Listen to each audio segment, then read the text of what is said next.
ಎಲ್ಲರಿಗೂ ನಮಸ್ಕಾರ. MK ಇಂದಿರಾ ಅವರ ಗೆಜ್ಜೆ ಪೂಜೆ ಕಥೆಯನ್ನು ಮತ್ತೆ ಮುಂದುವರಿಸ್ತಾ ಇದ್ದೀನಿ. ಸೋಮುಗೆ ಮದುವೆ ನಿಶ್ಚಯ ಆಗುತ್ತೆ.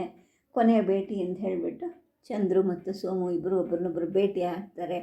ಮುಂದೆ ಎಂದು ಅವನ ಜೀವನದಲ್ಲಿ ತಾನು ಬರೋದಿಲ್ಲ ಅಂತ ಅವಳು ಹೇಳಿಬಿಟ್ಟು ಅವನಿಗೆ ಒಂದು ಬೀಳ್ಕೊಡುಗೆ ಹೇಳಿಬಿಟ್ಟು ಬರ್ತಾಳೆ.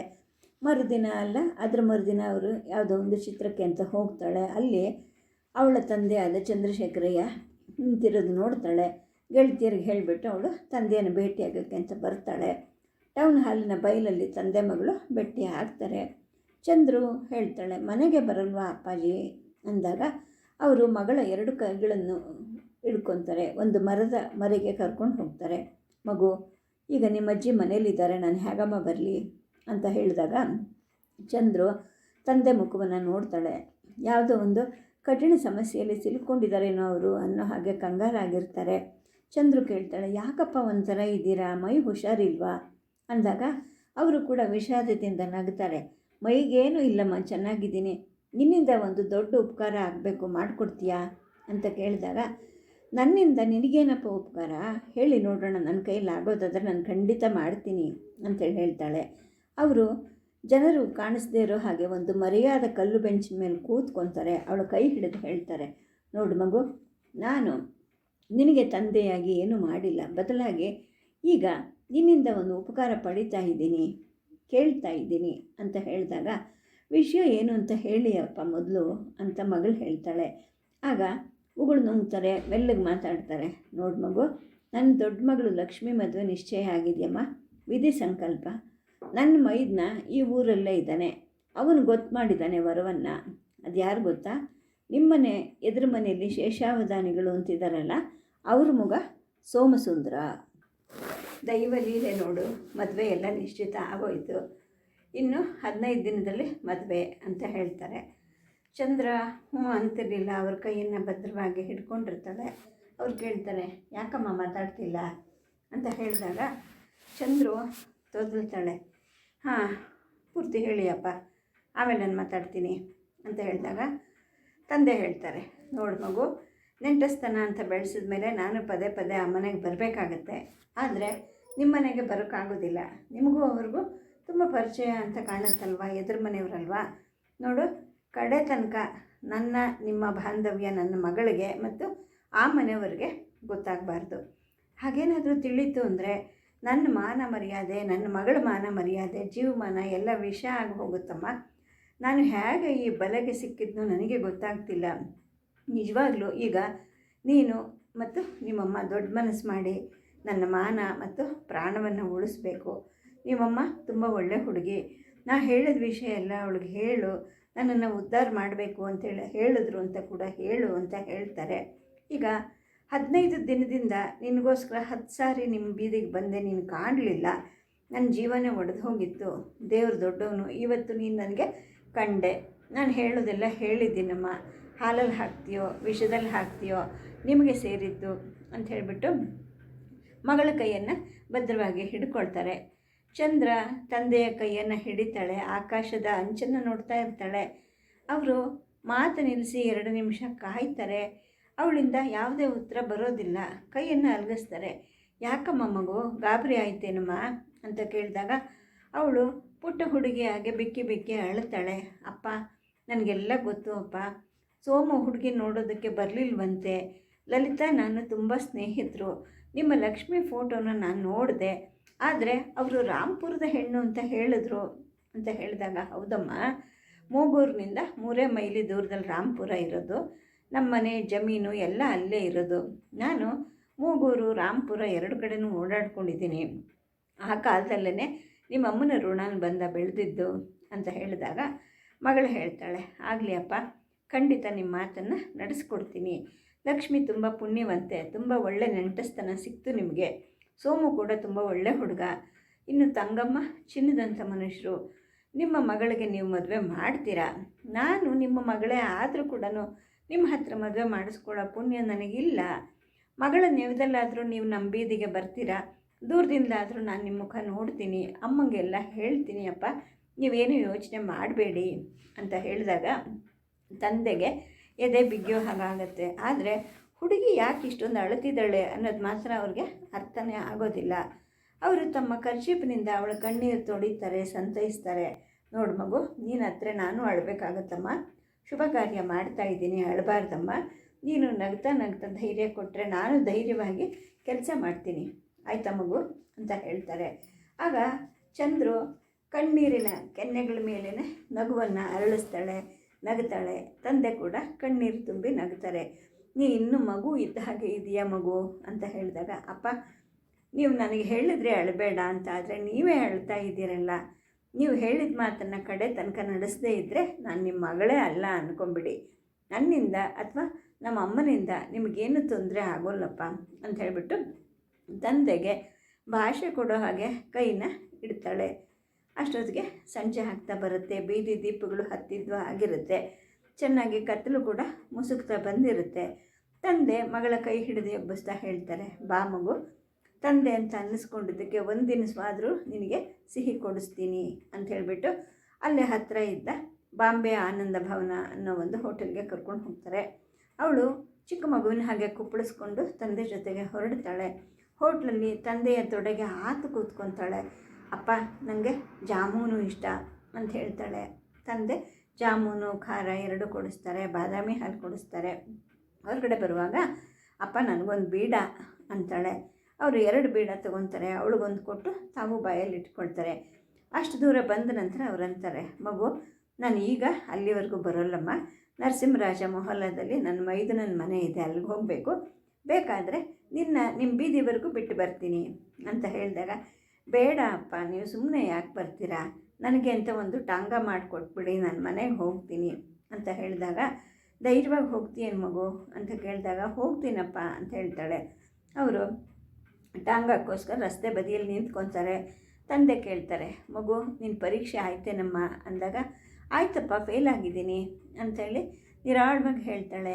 ಅವರು ಕತ್ಲಲ್ಲಿ ಮಗಳ ಮುಖವನ್ನು ನೋಡ್ತಾರೆ. ಯಾಕೆ ಮಗು ಹೀಗಾಯಿತು, ಮತ್ತೆ ಓದಲ್ವ ನೀನು ಅಂತ ಅಂದಾಗ ಮತ್ತೆ ನಿರಾತಂಕವಾಗಿ ಉತ್ತರ ಕೊಡ್ತಾಳೆ, ಅಯ್ಯೋ ಹೋದರೆ ಹೋಯ್ತು ಬಿಡಪ್ಪ, ಮತ್ತೆ ಓದಲ್ಲ ನಾನು ಓದಿ ಯಾರು ಸಂತೋಷ ಪಡಬೇಕಾಗಿದೆ ಹೇಳಿ ಅಂದಾಗ ಅವರು ಮೆಲ್ಲಗೆ ಹೇಳ್ತಾರೆ, ಮಗು ಒಂದು ಮಾತು, ನಿಮ್ಮ ಅಮ್ಮನ ಹತ್ರ ತುಂಬ ದುಡ್ಡು ಇರಬಹುದು, ಆದರೆ ನಾನು ನಿನಗೆ ಸ್ವಲ್ಪ ದುಡ್ಡು ಕೊಡ್ತೀನಿ, ತಗೋತೀಯಮ್ಮ ಅಂದಾಗ ಅವಳು ಹತ್ತಿರ ಬಂದು ಹೇಳ್ತಾಳೆ, ಅಪ್ಪ ನನ್ನ ಹತ್ರನೂ ದುಡ್ಡಿದೆ, ಆದರೆ ನೀವು ಕೊಟ್ಟರೆ ನಾನು ಬೇಡ ಅನ್ನಲ್ಲ ಅಂತ ಹೇಳಿದಾಗ ತಂದೆ ದೀಪದ ಕಡೆಗೆ ತಿರುಗಿ ನೋಟುಗಳನ್ನು ಎಣಿಸಿ ಅವಳ ಕೈಗೆ ಇಡುತ್ತಾರೆ. ಮಗು ಇದರಲ್ಲಿ 200 ರೂಪಾಯಿ ಇದೆ, ನೀನು ಒಬ್ಬಳೇ ಹೋಗ್ತಾ ಇದೆಯಾ ಮನೆಗೆ, ಜೋಪಾನವಾಗಿ ತೊಗೊಂಡು ಹೋಗಮ್ಮ ಅಂತ ಹೇಳಿದಾಗ ಅವಳು ಹೇಳ್ತಾಳೆ, ಅಪ್ಪ ಇಷ್ಟೊಂದು ದುಡ್ಡು ಯಾಕಪ್ಪ ಅಂದಾಗ, ಸುಮ್ಮನೆ ಇಟ್ಕೊಂಡಿರಮ್ಮ, ಈ ಉಂಗುರ ನೋಡಿ ನಿಮ್ಮ ಅಜ್ಜಿ ಇದು ಎಲ್ಲಿದ್ದು ಅಂತ ಕೇಳಲಿಲ್ವಾ ಅಂತ ಕೇಳಿದಾಗ ಚಂದ್ರು ಹೇಳ್ತಾಳೆ, ಅದು ನನ್ನ ಅಜ್ಜಿ ಅಲ್ಲ ಅಂತ ನೀವೇ ಹೇಳಿದ್ರಲ್ಲ ಅಪ್ಪ, ನನಗೆ ಅದ್ರ ಮುಖ ಕಂಡ್ರೆ ಆಗೋದಿಲ್ಲ. ಅಂದಹಾಗೆ ಉಂಗುರ ಎಲ್ಲಿತ್ತು ಅಂತ ಆ ಮುದುಕಿ ಕೇಳ್ತು, ಆದರೆ ಮಾಡಿಸ್ಕೊಂಡೆ ಅಂತ ನಾನು ಹೇಳಿದೆ ಅಂತ ಹೇಳಿದಾಗ ಚಂದ್ರಶೇಖರಯ್ಯ ನಗುತ್ತಾರೆ. ನೀನು ಅದು ನಿನ್ನ ಅಜ್ಜಿ ಅಲ್ಲ ಅಂತ ಹೇಳ್ಕೊಬೇಕಷ್ಟೆ, ಪ್ರಪಂಚ ಎಲ್ಲ ಅದು ನಿನ್ನ ಅಜ್ಜಿ ಅಂತಲೇ ತಿಳ್ಕೊಂಡಿರೋದು. ಹಣ್ಣು ಮುದುಕಿ ಆಗಿದೆ ಈಗ, ಅದ್ರ ಮಾತಿಗೆ ಎದುರು ಬೀಳಬೇಡಮ್ಮ ಅಂತ ಹೇಳಿದಾಗ ಚಂದ್ರು ತುಂಬ ಪುಟ್ಟ ಹುಡುಗಿ ಹಾಗೆ ಕೇಳ್ತಾಳೆ, ಅಪ್ಪ ನಿಜವಾಗ್ಲೂ ಅದು ಸತ್ತು ಹೋದರೆ ನಾನು ಹಾಯಾಗಿರ್ತೀನಿ ಅಂತ ಹೇಳಿದಾಗ, ಅಯ್ಯೋ ಹುಚ್ಚು ಹುಡುಗಿ ಅಂತ ಹೇಳಿಬಿಟ್ಟು ಅವಳ ತಲೆಯನ್ನು ನೇವರಿಸ್ತಾರೆ. ಅಷ್ಟು ಹೊತ್ತಿಗೆ ಅಲ್ಲೊಂದು ಖಾಲಿ ಟಾಂಗ ಬರುತ್ತೆ. ಬಾಡಿಗೆಗೆ ಮಾತಾಡಿ ತಂದೆ ಹೇಳ್ತಾರೆ, ನಾ ಹೇಳಿದ್ದೆಲ್ಲ ನೆನಪಿದೆಯಾ ಮಗು ಅಂತ ಅಂದಾಗ, ಹ್ಞೂ ಇದೆಯಪ್ಪ, ನಿಮ್ಮ ಕೆಲಸ ನೀವು ಮಾಡಿ, ಏನು ತೊಂದರೆ ಆಗದೆ ಇರೋ ಹಾಗೆ ನಾನು ನೋಡ್ಕೊಳ್ತೀನಿ ಅಂತ ಹೇಳಿಬಿಟ್ಟು ತಂದೆಯ ಕೈ ಬಿಡ್ತಾಳೆ. ಟಾಂಗವನ್ನು ಹತ್ತಿ ಕೂತ್ಕೊತಾಳೆ. ಮಗಳು ಮನೆಗೆ ಹೊತ್ತಾಗಿ ಬರ್ತಾಳೆ, ಆದರೂ ಕೂಡ ತಾಯಿ ಏನೂ ಮಾತಾಡೋದಿಲ್ಲ. ಕುಣಿತಾ ಅಜ್ಜಿ ಮುಂದೆ ಕೂತ್ಕೊಂಡು ಇವಳು ಊಟ ಮಾಡ್ತಾಳೆ. ಅಪರ್ಣ ಗಂಭೀರವಾಗಿ ಇದನ್ನೆಲ್ಲ ನೋಡ್ತಾ ಇರ್ತಾಳೆ.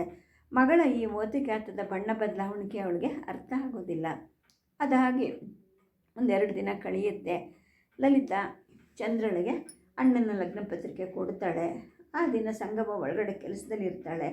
ಚಂದ್ರ ತಾಯಿಯನ್ನು ಕರೀತಾಳೆ, ಲಗ್ನ ಪತ್ರಿಕೆಯನ್ನು ತೋರಿಸ್ತಾಳೆ, ತಂದೆ ಸಿಕ್ಕಿದ ವೃತ್ತಾಂತವನ್ನೆಲ್ಲ ಹೇಳ್ತಾಳೆ, ಅಪ್ಪ ಹೇಳಿದ್ದನ್ನು ಕೂಡ ಹೇಳ್ತಾಳೆ. ಅಪರ್ಣ ಇದನ್ನೆಲ್ಲ ಕೇಳಿಸ್ಕೊಂಡು ಕಲ್ಲಿನ ಹಾಕಿ ಕೂತಿರ್ತಾಳೆ. ಅವಳ ಕಣ್ಣಲ್ಲಿ ನೀರು ಧಾರಾಧಾರಿಯಾಗಿ ಹರಿತಾ ಇರುತ್ತೆ. ಮೈ ಒಬ್ಬರಿಗೆ ಮನಸ್ಸೊಬ್ಬರಿಗೆ ಕೊಟ್ಟಿದ್ದ ಅವಳ ಬದುಕು ಇಬ್ಬಾಗವಾಗಿ ಬಿದ್ದಿರುತ್ತೆ. ಇನ್ನು ಈ ಮಗಳ ಗತಿ ಏನಪ್ಪ? ಆಕಸ್ಮಿಕವಾಗಿ ಈ ರಹಸ್ಯ ಏನಾದರೂ ಒಡೆದು ಹೋದರೆ 3 ಸಂಸಾರ ಹಾಳಾಗುತ್ತಲ್ಲ, 10 ಜನರ ಬಾಳು ಹಾಳಾಗುತ್ತೆ, ನನ್ನೊಬ್ಬಳಿಂದ ಇಷ್ಟೊಂದು ಅನಾಹುತ ಆಯ್ತಲ್ಲ ಅಂದ್ಕೊತಾಳೆ. ಏನು ಮಾತಾಡೋದಿಲ್ಲ, ಮಗಳ ಮುಖವನ್ನು ನೋಡ್ತಾಳೆ. ಈ ಮೊಂಡು ಮಗಳನ್ನು ಕಟ್ಕೊಂಡು ನಾನು ಇನ್ನೂ ಏನೇನು ಮಾಡಬೇಕು ಅಂದ್ಕೊಳ್ತಾಳೆ. ಚಂದ್ರ ಹೇಳೋದನ್ನೆಲ್ಲ ಹೇಳ್ತಾಳೆ, ತೆಪ್ಪಗೆ ಕೂತ್ಕೊತಾಳೆ. ಅಪರ್ಣ ಹೇಳ್ತಾಳೆ, ನಮ್ಮ ಬದುಕಿನಲ್ಲಿ ಮತ್ತೆ ಇನ್ನೇನು ತಿರುಗು ಮುರುಗು ಬರುತ್ತೋ ಗೊತ್ತಿಲ್ಲಮ್ಮ, ಅಮ್ಮನ ಎದುರಿಗೆ ಏನು ಹೇಳಬೇಡ, ಆದಷ್ಟು ಬೇಗ ಈ ಮನೆಯನ್ನು ಬಾಡಿಗೆ ಕೊಟ್ಬಿಟ್ಟು ಯಾವುದಾದ್ರೂ ಸಣ್ಣ ಮನೆಗೆ ಹೋಗೋಣ. ತಿಂಗಳು ಹಾಲು ಕರೆದ ಹಾಗೆ ದುಡ್ಡು ಕೊಡ್ತಿದ್ದವರು ಕೈ ಬಿಟ್ಟು ಹೋದರು. ಈಗ ಜೀವನ ಮಾಡೋದು ಎಷ್ಟು ಕಷ್ಟ ಅನ್ನೋದು ನಿನಗಿನ್ನೂ ಗೊತ್ತಾಗ್ತಾ ಇಲ್ಲ. ನಮ್ಮಿಂದ ಇನ್ನೊಬ್ಬರಿಗೆ ತೊಂದರೆ ಆಗೋದು ಬೇಡ, ಆದಷ್ಟು ಬೇಗ ನಾವು ಈ ಬೀದಿ ಬಿಟ್ಬಿಟ್ಟು ಎಲ್ಲಾದರೂ ಹೋಗ್ಬಿಡೋಣ ಅಂತ ಹೇಳಿದಾಗ ಚಂದ್ರನು ಯೋಚನೆ ಮಾಡ್ತಾ ಕಿಟಕಿಯಿಂದ ಹೊರಗಡೆ ನೋಡ್ತಾ ಇರ್ತಾಳೆ. ತಾಯಿ ಮಾತು ಅವಳಿಗೆ ಅಷ್ಟೊಂದು ಗಮನಕ್ಕೆ ಬಂದಿರೋದಿಲ್ಲ. ಮತ್ತು ಒಂದು ಸಲ ಅಪರ್ಣ ಅದೇ ಮಾತು ಹೇಳಿದಾಗ ಯಾವುದನ್ನು ಅಮ್ಮಂಗೆ ಹೇಳಬೇಡ ಅಂತ ಮತ್ತೆ ಹೇಳ್ತಾಳೆ. ಆಗ್ಲಮ್ಮ ಅಂತ ಸಂಕ್ಷಿಪ್ತ ಉತ್ತರವನ್ನು ಮಗಳು ಕೊಡ್ತಾಳೆ. ಅಪರ್ಣ ಮೆಲ್ಲಗೆ ಇಳಿತಾ ಹೋಗ್ತಾಳೆ. ಮದುವೆ ಎಲ್ಲಂತೆ ಅಂತ ಹೇಳ್ಬಿಟ್ಟು ಸಂಗವ್ವ ಅಪರ್ಣನ ಕೇಳ್ತಾಳೆ. ರಾಂಪುರದಲ್ಲಿ ಅಂತ ಅಪರ್ಣ ಹೇಳಿದಾಗ, ರಾಂಪುರದಲ್ಲ, ಅದು ಯಾರ ಮನೆಯದು ಅಂತ ಹೇಳಿದಾಗ, ಅದು ಯಾರ್ದೋ ಹೆಸರು ಹಾಕಿದ್ದಾರಮ್ಮ, ನಾನು ಸರಿಯಾಗಿ ನೋಡಿಲ್ಲ ಅಂತ ಅಪರ್ಣ ಹೇಳ್ತಾರೆ. ಏನು ಕೊಟ್ಟಿದ್ರಂತೆ ಹುಡುಗನಿಗೆ ಅಂತ ಹೇಳಿದಾಗ, ಅದೆಲ್ಲ ನನಗೇನೂ ಗೊತ್ತಿಲ್ಲವ, ನಾನು ಅವ್ರ ಮನೆ ಕಡೆ ಹೋಗಿಲ್ಲ, ಅವರು ಈ ಕಡೆ ಬಂದಿಲ್ಲ. ಹುಡುಗಿ ಚೆನ್ನಾಗಿದ್ದಾಳೆ ಅಂತ ಚಂದ್ರಿ ಹೇಳ್ತು, ಫೋಟೋ ತಂದಿದ್ದಾರಂತೆ ಅಂತ ಹೇಳಿದಾಗ, ಅಯ್ಯೋ ಇವಳೆಲ್ಲ ಸಪ್ಪೆ ಸುದ್ದಿ ಹೇಳ್ತಾ ಇದ್ದಾಳೆ ಅಂತ ಅಂದ್ಕೊಂಡು ಸಂಗಮ್ಮ ಸುಮ್ಮನಾಗ್ತಾಳೆ. ಆವತ್ತು ರಾತ್ರಿ ಮಲಗೋಕ್ಕೆ ಮುಂಚೆ ಚಂದ್ರಿ ಅಜ್ಜಿ ಹಾಸಿಗೆ ಹತ್ತಿರಕ್ಕೆ ಬಂದು ಕೂತ್ಕೊತಾಳೆ. ಅಜ್ಜಿನ ಮುದ್ದಾಡ್ತಾಳೆ. ಅವ್ವ, ನನ್ನ ಜೊತೆಯವ್ರಿಗೆಲ್ಲ ಮದುವೆ ಆಯಿತು, ನನಗೆ ಯಾವಾಗ ಮದುವೆ ಮಾಡ್ತೀಯಾ ಅಂತ ಕೇಳಿದಾಗ ಸಂಗವ್ವ ಬೆಚ್ಚಿ ಬೀಳ್ತಾಳೆ. ಸುಮಾರು 6-8 ತಿಂಗಳಿಂದ ತನ್ನ ಜೊತೆಗೆ ಸರಿಯಾಗಿ ಮುಖವನ್ನೂ ಕೊಡದೆ ಮಾತಾಡದೆ ಮೌನವಾಗಿ ಇದ್ದಂತಹ ಹುಡುಗಿ ಈಗ ಈ ಥರ ಕೇಳ್ತಾ ಇದ್ದಾಳಲ್ಲ ಅಂದ್ಕೊಂಡು ಪಿಳಿ ಕಣ್ಣು ಬಿಡ್ತಾಳೆ. ನನ್ನ ಜೊತೆ ತಮಾಷೆ ಮಾಡ್ತಿದ್ದೀಯಾ ಚಂದ್ರಿ ಅಂತ ಕೇಳಿದಾಗ ಚಂದ್ರು ಹಲ್ಲು ಕಾಣೋ ಹಾಗೆ ಜೋರಾಗಿ ಬಾಯಿ ತೆರೆದು ನಗುತ್ತಾಳೆ. ತಮಾಷೆ ಅಲ್ಲ ಕಣವ, ನಿಜವಾಗ್ಲೂ ಹೇಳ್ತಾ ಇದ್ದೀನಿ, ಎಲ್ಲರೂ ಮದುವೆ ಆಗ್ತಾರೆ, ನಂಗೆ ಬೇಡವಾ ಮದುವೆ ಅಂತ ಅಂದಾಗ, ಅಯ್ಯೋ ನನ್ನ ಬಂಗಾರ ಅಂತ ಹೇಳಿಬಿಟ್ಟು ಮೊಮ್ಮಗಳ ಮುಖವನ್ನು ನಿವಾಳಿಸ್ತಾಳೆ. ಲಟಲಟಿಕೆ ಮುರಿತಾಳೆ ಸಂಗವ್ವ. ಹಂಗಾದ್ರೆ ನೀ ಮದುವೆ ಆಗ್ತೀಯೇನಮ್ಮ, ಗಂಡು ನೋಡೋಣವಾ ಅಂದಾಗ ಚಂದ್ರು ಮೂತಿ ಉದ್ದ ಮಾಡಿ ಹೇಳ್ತಾಳೆ, ಅವ್ವ ನನಗೆ ಎಂಥ ಗಂಡ ಬೇಕಾಗಿ ಗೊತ್ತಾ ಅಂತ ಹೇಳಿದಾಗ ಬೊಚ್ಚು ಬಾಯಿನ ಇಷ್ಟಾಗಲ ಅಗಲಿಸಿ ಮುದುಕಿ ಹೇಳ್ತಾಳೆ, ಹೇಳವ್ವ ಎಂತನು ಬೇಕು ಅಂತ ಹೇಳು, ಅಂಥವನ್ನೇ ಹುಡ್ಕೋಣ ಅಂತ ಹೇಳ್ತಾಳೆ. ಆಗ ಚಂದ್ರು ಒಂದೊಂದೇ ಬೆರಳು ಮಡಿಸ್ತಾ ಹೇಳ್ತಾಳೆ, ನೋಡವ್ವ, ಮೊದಲು ನನಗೊಂದು ಒಳ್ಳೆ ಮನೆ ತೆಗೆಸ್ಕೊಡ್ಬೇಕು, ಈ ಮನೆ ಚೆನ್ನಾಗಿಲ್ಲ, ಒಳ್ಳೆ ಮನೆ ಬೇಕು. ಆಮೇಲೆ ನಾನು ಕೇಳೋ ಒಡವೆ ಎಲ್ಲ ಮಾಡಿಸ್ಕೊಡ್ಬೇಕು. ಆಮೇಲೆ ನಾನು ಕೇಳೋ ಸೀರೆ ಎಲ್ಲ ತೆಗೆಸ್ಕೊಡ್ಬೇಕು. ಜೊತೆಗೆ ಒಂದು ತಿಂಗಳಿಗೆ 500 ರೂಪಾಯಿ ಖರ್ಚಿಗೆ ಕೊಡಬೇಕು. ಹಾಗಾದರೆ ನಾನು ಮದುವೆ ಮಾಡ್ಕೋತೀನಿ ಅಂತ ಹೇಳಿದಾಗ ಅಪರ್ಣ ಇದನ್ನೆಲ್ಲ ಕೇಳ್ತಾ ಸುಮ್ಮನೆ ಮಲ್ಕೊಂಡಿರ್ತಾಳೆ. ಮಗಳ ಈ ಚೆಲ್ಲುತನ ಅವಳಿಗೇನು ಹೊಸದೂ ಅಲ್ಲ. ಆದರೂ ಕೂಡ ಇವತ್ತು ಅಪರೂಪಕ್ಕೆ ಅಜ್ಜಿ ಜೊತೆ ಈ ಥರ ಹರಡ್ತಾ ಇದ್ದಾಳಲ್ಲ, ಏನೋ ಇದರಲ್ಲಿ ಸಹಜತೆ ಇಲ್ಲ ಅವಳಿಗೆ ಅನಿಸುತ್ತೆ. ಮುದುಕಿ ಮೂಗಿನ ಮೇಲೆ ಬೆರಳಿಟ್ಕೊಳ್ತಾಳೆ. ಏನವ ಚಂದ್ರಿ, ಎತ್ಗೋತ್ಲೇ ಆನೆ ಹಿಡಿಯೋಕೆ ಹೊಂಟಿದೆಯಲ್ಲವ, ಎಲ್ಲವ ಸಿಕ್ಬೇಕು ನಮಗಂಥ ಮನುಷ್ಯ ಅಂತ ಅಂದಾಗ, ಹಂಗಾರೆ ನಂಗೆ ಮದುವೆನೇ ಬೇಡ, ಸಿಕ್ಕರೆ ಅಂಥವನೇ ಬೇಕು ಅಂತ ಚಂದ್ರಿ ಮೂತಿ ಉದ್ದ ಮಾಡ್ಕೊಂಡು ಹೇಳ್ತಾಳೆ. ಹೋಗಲಿ, ಹುಡುಗ ಹೆಂಗಿರ್ಬೇಕು ಅದಾದರೂ ಹೇಳವ ಅಂದಾಗ ಚಂದ್ರ ಮನೆ ಜಂತಿನ ನೋಡ್ತಾಳೆ. ಮತ್ತೆ ಗಳಿಗೆ ಬಿಟ್ಟರಾಗ ಹೇಳ್ತಾಳೆ, ಅಯ್ಯೋ ಹುಡುಗ ಹೆಂಗಿದ್ರೇನು ಬಿಡವ, ನಾನು ಕೇಳಿದ್ದೆಲ್ಲ ತೆಗೆಸ್ಕೊಟ್ರಾಯ್ತು, ಅವ ಹೆಂಗಿದ್ರೆ ನಮಗೇನು ಅಂತ ಅಂದಾಗ ಮುದುಕಿಗೆ ಇದೇನು ಹುಡುಗಿ ಇದ್ದಕ್ಕಿದ್ದಂಗೆ ತಿರುಗಿ ಮುರುಗುವಾಗಿದ್ದಾಳಲ್ಲ ಅನಿಸುತ್ತೆ. ನಿಧಾನವಾಗಿ ಯೋಚನೆ ಮಾಡಬೇಕಾಗಿರುತ್ತೆ. ಮೊಮ್ಮಗಳ ತಲೆಯನ್ನು ನೇವರಿಸ್ತಾಳೆ. ಹಾಗೆ ಆಗಲಿ ಕೂಸು, ಹೋಗಿ ಮಲ್ಕೋ, ಇವತ್ತು ತುಂಬ ದುಡ್ಡು ಕೊಡೋ ಗಂಡನ್ನೇ ಹುಡ್ಕೋಣಂತೆ ನಿನಗೆ ಅಂತ ಹೇಳಿದಾಗ ಚಂದ್ರು ತಕ್ಷಣ ಹೇಳ್ತಾಳೆ. ಯಾವುದೋ ಚಿತ್ರಗೀತೆಯನ್ನು ಗುನುಕ್ಕೊಂತ ಮಾಡಿ ಹತ್ತಾಳೆ. ಮಗಳು ಉನ್ಮಾದಿನಿ ಥರ ಎಳೆದೆಳೆದು ಗಟ್ಟಿಯಾಗಿ ಹಾಡ್ತಾ ಇರೋದು ಅಪರ್ಣನಿಗೆ ಇನ್ನೂ ಕೇಳ್ತಾ ಇರುತ್ತೆ. ಚಂದ್ರು ದಿನಕ್ಕಿಂತ ಗಟ್ಟಿಯಾಗಿ ಹಾಡ್ತಾ ಇದ್ದಾಳೆ ಅಂತ ಕೂಡ ಅವಳಿಗನ್ನಿಸುತ್ತೆ. ಆ ಕಡೆ ಸೋಮು ಕಿಟಕಿಲಿ ಬಗ್ಗೆ ನೋಡ್ತಾನೆ. ಚಂದ್ರು ಕೈಯಲ್ಲಾಡಿಸಿ ಕಿಟಕಿ ಪರದೆ ಸರಿಸಿ ಮಂಚದ ಮೇಲೆ ಮಲ್ಕೊಳ್ತಾಳೆ. ಅದರ ದೀಪ ಆರಿಸೋದಿಲ್ಲ, ಹಾಗೆ ನಿದ್ದೆ ಮಾಡ್ತಾಳೆ. 10 ಗಂಟೆ ಆದರೂ ಯಾಕೆ ಇವಳು ದೀಪ ಆರಿಸಿಲ್ಲ ಅಂತ ಹೇಳಿಬಿಟ್ಟು ಅಪರ್ಣ ಮೇಲೆ ಹತ್ತು ಬಂದು ನೋಡಿದ್ರೆ ಚಂದ್ರು ಹೊದಿಕೆನೂ ಹೊದ್ದಿರಲ್ಲ, ಅಂಗಾತವಾಗಿ ಕಾಲು ನೀಡಿ ಮಲ್ಕೊಂಬಿಟ್ಟಿರ್ತಾಳೆ. ಒಂದು ಗಳಿಗೆ ತಾಯಿ ನೋಡ್ತಾಳೆ. ಹಾಲು ಕಂದನ ಥರ ಎಷ್ಟು ನಿರಾಳವಾಗಿ ಮಲಗ್ತಾ ಇದ್ದೆ ಮಗು. ಇಂಥ ಪುಟ್ಟ ವಯಸ್ಸಿಗೆ ಇದೆಂಥ ತೊಡಕು ತಂದಿಟ್ಟಿದೆಯಲ್ಲ ದೇವರೇ ಅಂತ ಅಂದ್ಕೊಳ್ತಾಳೆ. ಸದ್ದು ಮಾಡಿದ ದೀಪವನ್ನು ಆರಿಸಿ ಮೆತ್ತಗೆ ಕೆಳಗಿಳಿದು ಬರ್ತಾಳೆ. ಅದಾಗಿ 1-2-3 ದಿನ ಕಳೆಯುತ್ತೆ. ಸಂಗವ್ವ ಮತ್ತೆ ಊರಿಗೆ ಹೊರಡ್ತಾಳೆ. ಯಾಕೆ ಅಂತ ಮಗಳು ಕೇಳೋದಿಲ್ಲ, ಮೊಮ್ಮಗಳು ಕೇಳ್ತಾಳೆ. ಅವ್ವ ನನಗೆ ಗಂಡನ ನೋಡ್ಕೊಂಡು ಬರ್ತೀಯಾ ಅಂದಾಗ, ನೋಡ್ಕೊಂಡು ಬರ್ತೀನಿ ಚಂದ್ರ, ನೀ ಸಂತೋಷವಾಗಿದ್ದರೆ ಸಾಕು ಕಣವ, ಹಾಗೆ ಎಲ್ಲರೂ ಭದ್ರಾಗಿರೋ ಕೂಡ ಇದ್ದರೆ ನೋಡ್ಕೊಂಬರ್ತೀನಿ ಅಂತ ಹೇಳಿದಾಗ, ಹಾಗೆ ಮಾಡವ, ನಿಧಾನವಾಗಿ ನೋಡ್ಕೊಂಡು ಬಾ ಅವ್ವ ಅಂತ ಹೇಳಿದಾಗ ಮುದುಗೆಗೆ ಸಂಭ್ರಮ ಆಗುತ್ತೆ. ಮೂಗೂರಿನ ಕಡೆಗೆ ಹೊರಡ್ತಾಳೆ. ಇದೇ ಸಮಯದಲ್ಲಿ ರಾಂಪುರದಲ್ಲಿ ಸೋಮುವಿನ ಮದುವೆ ನಡೀತಾ ಇರುತ್ತೆ. ಅವ್ರ ಮನೆಯ ಸಂಭ್ರಮ ಎಲ್ಲವನ್ನು ಚಂದ್ರು ಕಿಟಕಿಯಿಂದ ನೋಡ್ತಾ ಇರ್ತಾಳೆ. ಸೋಮುವಿನ ಮದುವೆಯ ದೇವರ ಸಮಾರಾಧನೆ ಪಾಯಸ ಊಟ ಮಾಡಿ ಬರ್ತಾಳೆ. ಸೋಮುವಿನ ಮುಖವನ್ನು ನೋಡಿ ಹಲ್ಲು ಕಿರಿತಾಳೆ. ಮನೆ ಮುಂದೆ ಹಸಿರು ಚಪ್ರ ಎದ್ದು ನಿಂತಿರುತ್ತೆ. ಬಂದು ಬಳಗದವರೆಲ್ಲ ಮನೆ ತುಂಬಿರ್ತಾರೆ. ಮದುವೆಗೆ ಹಿಂದಿನ ದಿನವೇ ಬೆಳಗ್ಗೆ ಬೀಗರಿಗೋಸ್ಕರ ದೊಡ್ಡ ಬಸ್ಸು ಕೂಡ ಬಂದು ನಿಂತಿರುತ್ತೆ. ಮಕ್ಕಳು, ಮರಿಗಳು, ಚಿಳ್ಳೆ ಪಿಳ್ಳೆಗಳು, ಬಣ್ಣದ ಸೀರೆಗಳು ಉಟ್ಟಂತಹ ಮುತ್ತೈದೆಯರು, ಮಂಗಳವಾದ್ಯ ಸಂಭ್ರಮ ಎಲ್ಲ ತುಂಬಿರುತ್ತೆ. ಆಹಾ, ಸೋಮು ಮದುವೆ ಅಂತ ಹಾಡಿಕೊಂಡು ಚಂದ್ರ ಕುಣಿತಾ ಇರ್ತಾಳೆ. ಹೊರಡುವಾಗ ಮದುವಣಿಗನ ವೇಷ ಸೋಮುವಿಂದಾಗಿರುತ್ತೆ. ಹೊಸ ಲುಂಗಿ, ಪಂಚೆ, ಸಿಲ್ಕ್ ಶರ್ಟು ಎಲ್ಲ ಹಾಕ್ಕೊಂಡಿರ್ತಾನೆ. ಹುಬ್ಬಿನ ನಡುವೆ ಚಾಮುಂಡೇಶ್ವರಿಯ ಪ್ರಸಾದ, ಕುಂಕುಮದ ತಿಲಕ ಇಟ್ಕೊಂಡಿರ್ತಾನೆ. ಎಂತಹ ಮಂಗಳ ಅಲಂಕಾರ ಅಲ್ಲ ಈ ಸೋಮುವಿಂದು ಅಂತ ಗೊಣಗುಟ್ಕೊತಾಳೆ ಚಂದ್ರು. ಮನೆ ತುಂಬ ಗದ್ದಲ ಇರುತ್ತೆ. ಅಷ್ಟೊತ್ತಿಗೆ ಬಸ್ ಹಾರನ್ ಮಾಡುತ್ತೆ. ಚಂದ್ರ ಓಡಿ ಬಂದು ಬೀದಿ ಬಾಗಿಲಲ್ಲಿ ನಿಂತ್ಕೊಳ್ತಾಳೆ. ಮೊಟ್ಟ ಮೊದಲು ಮದುವಣಿಗ ಬಸ್ ಏರ್ತಾನೆ. ಆಮೇಲೆ ಕಲಶಗಿತ್ತಿ ಲಲಿತಾ ಹತ್ತಾಳೆ. ಆಮೇಲೆ ಉಳಿದವ್ರು ಹತ್ತಾರೆ. ಚಂದ್ರು ಜಗಲಿಯಲ್ಲಿ ನಿಂತ್ಕೊಂಡು ಲಲಿತಾ ಸೋಮುವನ್ನು ನೋಡಿ ಮೋಹಕ ನಗೆಯನ್ನು ಬೀರ್ತಾಳೆ. ಅವನಿಗೂ ಕೂಡ ಸಮಾಧಾನ ಆಗುತ್ತೆ. ಬಸ್ಸು ಹೊರಟಾಗ ಲಲಿತಾ ಹೋಗಿ ಬರ್ತೀನಿ ಅಂತ ತಲೆ ಆಡಿಸ್ತಾಳೆ. ಚಂದ್ರು ಕೈ ಎತ್ಬಿಟ್ಟು ಶುಭ ಕೋರ್ತಾಳೆ. ಒಳಬಾಗಿಲಲ್ಲಿ ಇದೆಲ್ಲ ನೋಡ್ತಾ ಇದ್ದ ಅಪರ್ಣನಿಗೆ ಹೊಟ್ಟೆ ತಳಮಳಿಸಿದ ಹಾಗೆ ಆಗುತ್ತೆ. ಸದ್ಯಕ್ಕೆ ಕಥೆಯನ್ನು ನಿಲ್ಲಿಸಿರ್ತೀನಿ. ನಮಸ್ಕಾರ.